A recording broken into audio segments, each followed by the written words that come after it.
अब उसके बाद क्या बताते हैं कि और भी वहाँ पूज्य स्थान हैं कि एक समय जैसे काल ने गीता ज्ञान देते समय श्री कृष्ण में प्रवेश करके कहा था कि अर्जुन तेरे दोनों हाथों में लड्डू, यदि युद्ध में मारा गया तो स्वर्ग जाएगा, और यदि युद्ध में जीत गया तो पृथ्वी का राज भोगेगा, आनंद करेगा, और तुझे कोई पाप नहीं लगेगा, मैंने सब मार रखे हैं, तू हो युद्ध के लिए खड़ा।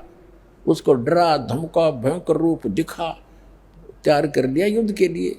जब सारा महाभारत का नाश हो लिया, 18 करोड़ व्यक्ति मर गए लड़के कट के, और फिर उस युधिष्ठिर को बुरे बुरे सोपन दिखाई देने लगे। फिर श्री कृष्ण जी के उनके धार्मिक गुरु भी थे। दूसरे अध्याय के 7वें श्लोक में अर्जुन स्वयं स्वीकार करता, आप हमारे गुरु हो, मैं आपकी शरण हूं, हमें जो ज्ञान यथार्थ ज्ञान हो वही बताइएगा। अब से जब श्री कृष्ण जी के अंदर काल नहीं था, जब दोबारा उनसे समाधान पूछने गए कि भाई कोई ऐसी क्यों, भाई की स्थिति क्यों होगी ऐसी, तब उन्होंने बताया कि तुमने जो महाभारत में, श्री कृष्ण जी ने बताया कि जो तुमने महाभारत में बंदूकघात किए थे, सेना मारी थी, वो दुख, वो पाप तुम्हें दुखी कर रहा, उसके लिए यज्ञ करो। और वो सारा कुछ कर लिया। फिर क्या कहा, जब श्री कृष्ण जी की भी मृत्यु होगी और अर्जुन उसे एक तीर मार दिया था एक शिकारी ने भगवान श्री कृष्ण के पैर में, तब ये सभी पांडव वहां गए। तब श्री कृष्ण जी ने कहा कि तुम मेरे शिष्य हो और मेरे रिलेटिव भी हो, मेरी एक बात सुन लेना कि तुम सभी जाकर के हिमालय में जाकर गल जाना, वहां तपस्या करना, जब तक अंत ना हो तुम्हारे शरीर का, तुम्हारे पाप नाश हो जाएंगे जो तुमने महाभारत में किए थे, बंदूकघात किया था। तब अर्जुन के मन में शंका आई कि पहले तो जब गीता ज्ञान दे रहे थे भगवान, आप कह रहे थे आपको कोई पाप नहीं लगेगा, फिर दूसरी बार जब हम भाई के समाधान के लिए आपके पास आए थे, इनको भयंकर सौपन आते हैं, सिर कटे हुए, शीश धड़ दिखाई देते हैं, हाहाकार मची दिखाई देती है इसको सौपन में, ये भयंकर दुखी होकर बैठ जाता है। तब आपने कहा था कि आपके ऊपर महाभारत में किए पापों का, उन हत्याओं का पाप है, यज्ञ करो। हमने यज्ञ भी कर ली। आज फिर आप कह रहे हो कि आपके ऊपर बंदूकघात का वो पाप है, हिमालय में जाकर के तपस्या करके गल मरो। भगवान आपने ये क्या किया हमारे साथ। तब श्री कृष्ण जी ने कहा कि अर्जुन, ये सुख संवेद में लिखा है कि मुझे नहीं मालूम मैंने गीता ज्ञान दाता देते समय क्या कहा था, लेकिन अब मैं जो बता रहा हूं ये करना पड़ेगा तुमने, और कोई विकल्प नहीं। इतना कह के प्राण त्याग गए।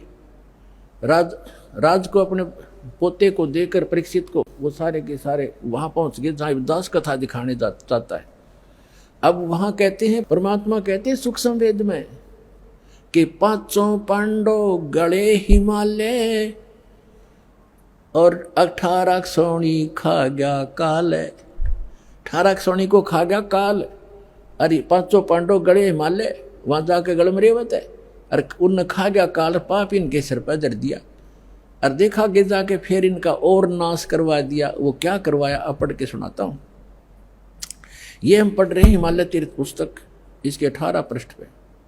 ये हिमालय तीर्थ पुस्तक, इसके 18 पृष्ठ पे हम पढ़ रहे हैं। आगे क्या किया थोड़ा मौखिक बता देता हूं, पहले मौखिक बताता हूं। आगे ये क्या है, ये प्रकरण पहले मौखिक सुनाऊंगा, आसानी से समझ में आएगा जो पढ़ा जाएगा। इसमें क्या कहा है कि एक समय जब ये 5 पांडव और द्रौपदी सहित वहां और कुंती सहित हिमालय में तपस्या कर रहे थे, तो क्या किया कि ये भगवान शिव आगे एक भैंस, दूध वाली भैंस का रूप बना के, और भीम ने देखा क्या अच्छी मोटी लेवटी वाली भैंस है और दूध वाली होगी, इसने पकड़ लिया हूं, दूध दाद पी लिया करेंगे। वो उसकी तरफ भागा तो वो काल समा गया पृथ्वी में। समाते समाते उसका बैक पोर्शन रह गया, पिछला हिस्सा, कहते बली महाबली भीम ने पकड़ लिया नो चक्कस जबरदस्त, और गाड़ दिए पंजे, बोला वही रुक गया वो, फिर वो पत्थर का बन गया। आकाशवाणी हुई कि इसकी पूजा किया करो। बता, भैंस के टट्टी पेशाब के पोर्शन की पूजा ला दिए फिर वह तरह के जो। अब दिखाता हूं आपको, ये देखिएगा, ये हिमालय तीर्थ पुस्तक हम पढ़ रहे हैं, और यहाँ हम 18 पृष्ठ 19 पृष्ठ पर आ गए। अब इसके हिमालय तीर्थ और 19 पृष्ठ पे हम यहाँ पढ़ते पढ़ते आ चुके थे। नर और नारायण ऋषि, यहाँ क्या लिखा है, इस ज्योतिर्लिंग के दर्शन पूजन तथा यहाँ स्नान दान करने से भक्तों के लौकिक फलों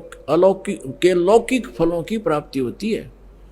लौकिक फलों की प्राप्ति के साथ साथ जो अचल शिव भक्ति और साथ ही मोक्ष की प्राप्ति भी सहज हो जाती है। जैसे आई भोगी 20,000 लगभग 15,000 20,000 जैसे टीवी पर आ रहा था, वह व्यक्ति वहाँ केदारनाथ मंदिर के आसपास मर गए, उसके हजारों तो उसके मंदिर के अंदर ही मर गए और उसके परिसर में मंदिर का पता नहीं, एक वो शिवलिंग खड़ा है नो के बस उसको छू कर पानी उतर गया तो शिवलिंग तो बच गया और बाकी सारे मर गए जो पुजारी थे। तो क्या कहते हैं कि वहाँ जाने वालों को मोक्ष भी सहज में प्राप्त हो जाता है और लौकिक सुख भी होते। फिर गीता के ज्ञान देने की क्या आवश्यकता थी, गीता पढ़ने की क्या आवश्यकता थी, फिर वेदों की क्या आवश्यकता थी। अगर वहाँ ऐसे जाने से मोक्ष हो जाता है तो बहुत आसान। नहीं तो ये भ्रमित ये फैलाया हुआ जाल है काल का। इसने पहले कहा था कि ऐसे भरमा दूंगा देवल देव और पाषाण पुजाऊं, या विद जीवों को भरमाऊं। जाओ जोग जीत संसारा जीव न माने, कहा तुम्हारा जीव तुम्हारा कहा न माने। और हमारी ओढ़ हो बात बखाने, हमारी संज्ञान के आधार से वो एडवोकेट बन जाएंगे, वकील बनेंगे मेरे, और तुम्हारे साथ विवाद किया करेंगे, तुम झूठ बोलते हो। तो परमात्मा ने कहा था एक बार वो टाइम आने दे मेरा, और बिजली पिड्डी की जो ठीक मन रखी है उसने ठीक ना आने दे, फिर देखूंगा तेरे सारे ज्ञान और तेरे सारे समाधान फेल कर दूंगा, अपने बच्चों को अपना ज्ञान समझाऊंगा। अब जो दास आपको समझाना चाहता है, अब आगे इसमें एक और क्या पूज्य है वहां पर वो दिखाता हूं। ये देखिएगा, हिमालय तीर्थ 19 पृष्ठ पे हम पुस्तक पे आ गए हैं। ये क्या बताते हैं, इसी प्रसंग में पुराणों में एक कथा आती है, हम यहां फिर से पढ़ते हैं। तत्पश्चात महाभारत काल में पांडवों द्वारा गोत्र हत्या अर्थात महाभारत युद्ध में अपने भाई बंधुओं आदि की हत्या के पाप से मुक्ति हेतु यहाँ पर देवादिदेव महादेव की आराधना की पांडवों द्वारा की गई। इसी प्रसंग में पुराणों में एक कथा आती है। भगवान वेदव्यास जी की आज्ञा से पांडव केदार क्षेत्र में आए। भगवान महिष यानी भैंस का रूप धारण करके केदार अंचल में घूमन फिरन लग गया, विचरण करने लगे। भीम ने भगवान शिव को मायावी महिष के रूप में पहचान लिया। अब ये तो लेखक की अपनी चतुरता है, उसने तन्नू देखा था कि अच्छा मोटा लेवा है और दूध बढ़िया देगी, इसने पकड़ दिया भाग के, वो गया था भैंस पकड़न और वो बन गया उसके सिर का दर्द। ये देखो रूप में भगवान शिव को, भीम ने भगवान शिव को मायावी महिष भैंस के रूप में पहचान लिया। वे ऐसा जानकर भगवान शिव महिष रूप में पृथ्वी में समा ही रहे थे कि महाबली भीम ने दौड़कर उनका पिछला भाग पकड़ दिया। पांडवों की भक्ति से एवं विश्वास को देखकर भगवान शिव ने उन्हें साक्षात दर्शन दिए। आ गया काल प्रकट हो गया फिर। और गोत्र हत्या गुरु हत्या पाप के फलस्वरूप प्रायश्चित के रूप में भीम द्वारा पकड़े गए पृष्ठभाग की पूजा अर्चना का आदेश देकर वहां से अंतर ध्यान हो गए।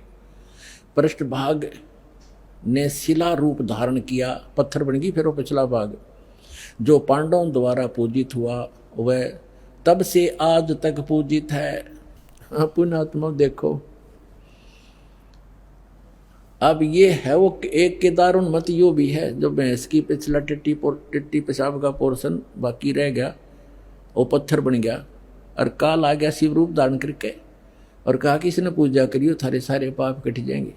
ये कट गए पाप, वहाँ हो गया नाश। ऐसा दुख हो रहा है दास को।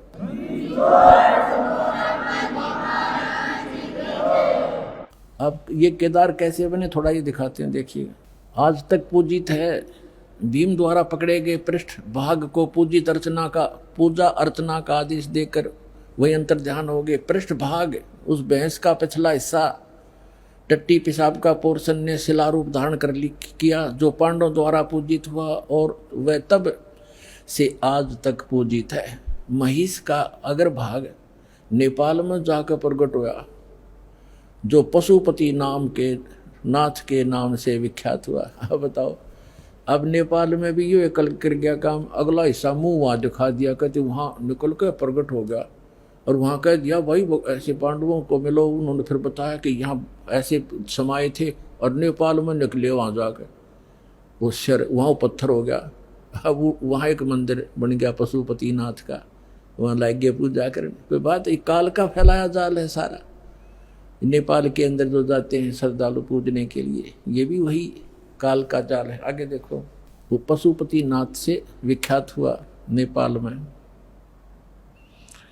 फिर क्या बताते हैं, भैंस के अन्य 4 भाग क्रम से तुंगनाथ में बाहु, रुद्रनाथ में मुख और मध्य महेश्वर में नाभि, कल्पेश्वर में जटा। इस प्रकार केदारनाथ को छोड़कर महेश रूपी यानी भैंस रूपी भगवान शंकर के अन्य 4 भाग केदार क्षेत्र में प्रतिष्ठित हुए। केदारनाथ सहित ये स्थान 5 केदार नाम से विख्यात हुए। ओए होए होए होए, ये पर भी लेन जात है दुनिया, हमरा ज्ञान किने ना सुनिया। पुण्यात्माओं, इस काल के जाल को समझो और इस सतलोक आश्रम बरवाला में आओ और अपना कल्याण करवाओ। इस पृथ्वी पर यदि एकमात्र स्थान है परमात्मा कबीर जी द्वारा चलाया हुआ यथार्थ ज्ञान अपने बच्चों के लिए, इसको पहचानो। और पुण्यात्माओं, उस परमात्मा ने आकर ये ज्ञान दिया था। 600 वर्ष पहले परमात्मा बताया करते थे और क्या कहा करते थे, धर्मदास ये जग बोराना, कोई न जाने पद निर्वाणा। ये पूरा विश्व भ्रमित है और किसी को भी मोक्ष मार्ग का ज्ञान नहीं। यही कारण मैं कथा पसारा, जग से कोई एक राम नियारा। यही कथा तुम जग जीव सुनाओ, सब जीवों का भरम नसाओ। अब मैं तुमसे कहूं चिताई, तेरे देवन की उत्पत्ति भाई। ज्ञानी सुने सो हृदय लगाई, मूर्ख सुने तो गम नहीं पाई। परमात्मा कहता है कि मैं जो कथा तुम्हें सुना रहा हूं तो लिख रहा है, लिखते जाना, सुनते भी रहना। और इस कथा को तू आगे संसार में बताना और सब जीवों के भ्रम का नाश करना। तो पुण्यात्मा, सौभाग्य आपका, आप जी को परमात्मा का ये मार्ग उस समय में मिल रहा है जो परमात्मा ने ये प्रकट करना था। और धन्य है आपके माता पिता जिससे आपका जन्म हुआ। वो माता पिता आपको अपने बच्चों को यहाँ लेकर आते हैं, ये आपके सच्चे माता पिता हैं। और आज जो आप अपने बच्चों को, माता पिता को, भाई बहनों को कितना प्यार करते हो, तो ये प्यार तो आपका रह नहीं सकता यदि उस गलत साधना में लगे रहे। तो इस साधना से आप सत भक्ति करोगे और भले ही आप धीरे धीरे यहाँ से चलते जाओगे, शरीर छोड़ जाओगे, तो सतलोक में पहुँचोगे। वहाँ जाकर के जैसे परिवार आपका यहाँ बन गया, ऐसे धीरे धीरे ऐसे ही वहाँ बन जाएगा। और फिर वो इतने बच्चे प्यारे लगे करेंगे, इससे भी अच्छे लगेंगे। वहाँ इतना सुंदर शरीर होगा, अच्छा व्यवहार होगा, शिष्टाचार न्यारा है, वहाँ कोई किसी चीज़ का भाव नहीं। अब तो कितना ही प्यारा बेटा और बेटी हो, बेटी को तो पिता ब्याह कर पढ़ाई करके छोड़ेगा क्योंकि यहाँ का नियम है, फिर अपनी कहाँ हुई। और बेटा कितना ही प्यारा है, जब वो युवा हो जाएगा उसको कहेगा बेटा अपना काम कर। जब वो काम नहीं करेगा तो दुश्मन दिखाई देगा, क्यों कर कभी ना खाता। तो प्यार भी रुड़ता फिर अपना। और 6 महीने बालक बीमार हो जाए, 1 वर्ष बेटा बीमार हो जाए, बेटी हो जाए, माता पिता खुद कहने लग जाते हैं भगवान इसकी माटी संगवा ले, घना दुखी हो गया। दुखी तो वो खुद होते हैं पर कहना पड़ता है ना, यूँ घना दुखी हो रहा है। इसी प्रकार माता पिता 6 महीने दुखी हो जाए, दरंग मार जाए, टट्टी पेशाब दौड़ना पड़ जाए, तो माँ बेटा बेटी तो जल्दी पुत्र बधूर बेटा तो जल्दी हाथ खड़े कराया करें। तो ये प्यार यहाँ का नकली है भाई, सथाई नहीं है। ठीक है, ममता और ये शिष्टाचार यहाँ भी हमने बनाए रखना पड़ेगा, और इस भक्ति से फिर आपको ऐसे अटैक नहीं होंगे। अधरंग पैरालिसिस भी हमने देखा, यहाँ नाम लेने के बाद कईयों का क्रम अड़ गया, पैरालिसिस हो गया, और तीसरे दिन चालन लाग गए। बताओ, वो दुख भी टाल दिया भगवान ने।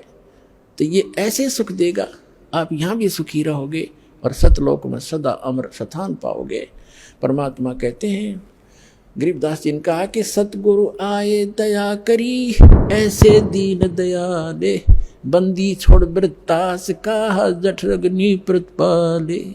अमर करूं, खुद कहते हैं भगवान, अमर करूं सतलोक ले जाऊं, ताते बंदी छोड़ कहाऊं।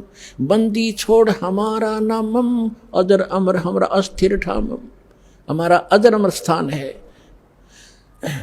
ए स्वामी सृष्टा में सृष्टि हमार तीर, दास गरीब अदर रहूं, अवगत सत कबीर। भजन करो उस रब को, जो दाता है कुल सबे का। उस परमात्मा की भक्ति करो पुण्यात्माओं, और समझा है तो सिर धर पाओ, बहुर नहीं रे ऐसा दाओ। बोलो सतगुरुदेव।